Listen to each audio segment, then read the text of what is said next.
Hi everyone, it's John. Have a review for you this morning, and it's from a review service that I'm not sure a lot of people are aware of. I know they do it in the United States, and it's shipped from Canada, so they probably do it there too. Some people might buy perfumes there, but I don't think many people really talk about the sample service that they have. It's at IndieSense, IndieSense.com. Not certainly not paid to do this or say this, but they have a sampling service that I think costs something like $15 or $18 a month. And if you sign up for it, they send you sort of like olfactif, sort of like what Centrunk used to be, before it went totally downhill.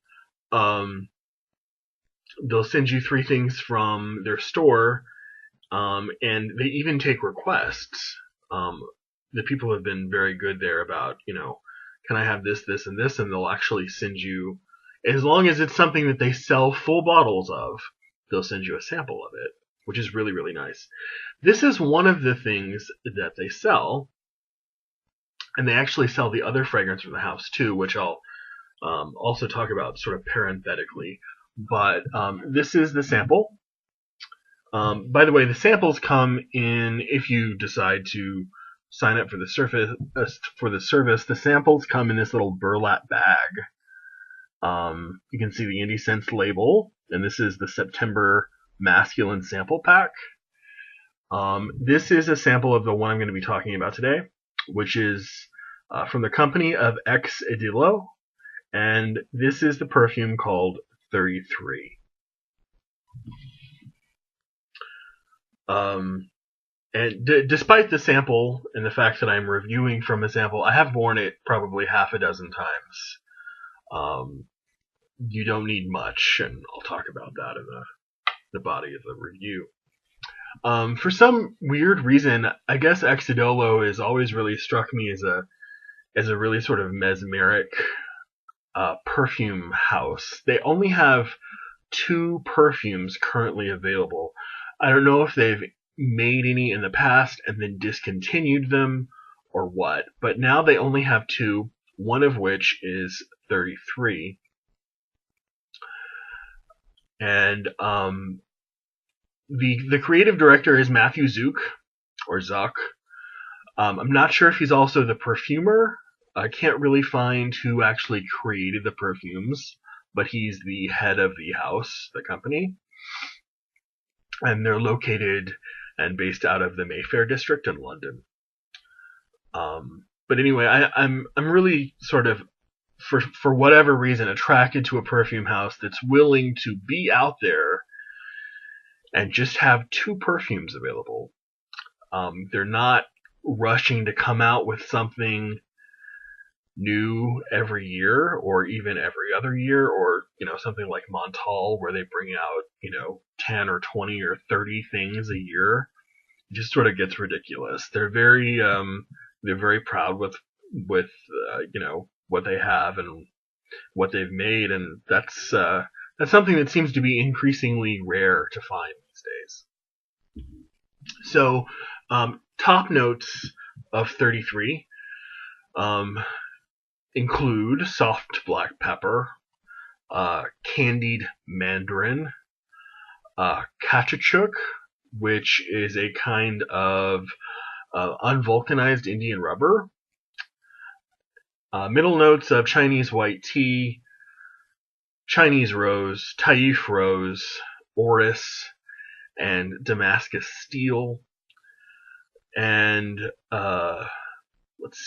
base notes of rare natural vintage oud oils, aged patchouli, and heliotropin.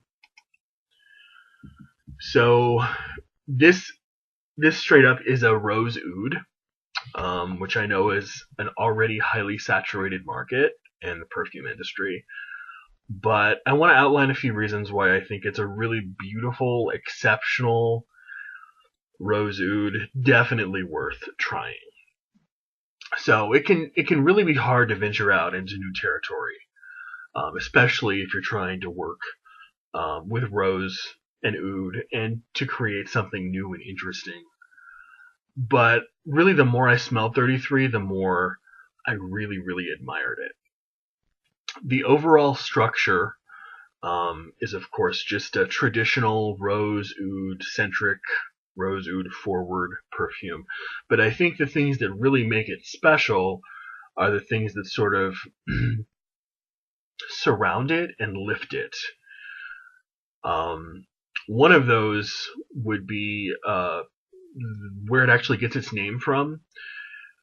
33 comes from how many years the oud was supposedly aged before it was used in the perfume. So it was harvested in 1980, and the perfume was actually mixed in, I guess, 2013, which is when it was created. So therefore, 33. So really what makes it so interesting are the things that sort of surround the rose and the oud, that lift it up. The first one of those things is the black pepper. This sort of is in the place of many citrus compounds and more traditional kinds of Western perfumery. It adds this kind of aromatic lift, which is really nice. Also, a slight spiciness doesn't make you sneeze, doesn't make me sneeze at least, but is really beautiful, and you can actually smell it. It's one of the things you can pick up on. There's also listed in the notes, and it's even more subtle, but if you really smell it carefully, I can actually pick up on it, which is the candied mandarin zest. It's not the zesty mandarin pith or the very outer skin. It's not the oil. It's sort of like a very muted, ever so slightly sweetened candy essence. But it's not that very sweet, zingy, tart citrus that that you might associate with the top notes of, like I said, Western perfumery. The oud is a little bit on the funky side, a little bit, but I mean, it's not like Rania J perfumes or anything. It's not that funky, but and I say that in the best way because I love a couple of Rania J's things. But there's this rubber note in it, like I described in the notes section, that adds this kind of, I don't know, it's like a sourness almost. You can smell it. I initially thought it was part of the oud oils, but apparently it's an extra added set of notes or accords that create this smell of rubber. You can smell it. It's very nice, but it's not the smell of, it's not overpowering at all. It really ends up accenting the oud and the rose in a really weird way. It doesn't really sound that attractive, but it smells amazing. And there was one more thing in here. The dry down, as with many oud rose perfumes, is this sort of woody, herbaceous kind of patchouli. Patchouli, like almost anything with rose oud, is in there somewhere, usually in the base. It just has this nice greenness. Not that you need to add anything to add to the life of the fragrance with oud in it that already lasts a long time, but it does give a bit of greenness and earthiness, and it really, really rounds out the perfume really beautifully on the skin too. So size and price comes in one size that I know of. It's 30 mils for 120 American dollars. I love that it comes in a smaller bottle and that it's not, the price is $4 a mil, so it's not coming in a bottle that's, 100 mils for $400. Love that it's in a smaller bottle. I think for the price point, which I think is relatively inexpensive considering the quality that's here, it does smell stunningly good. It's so beautiful.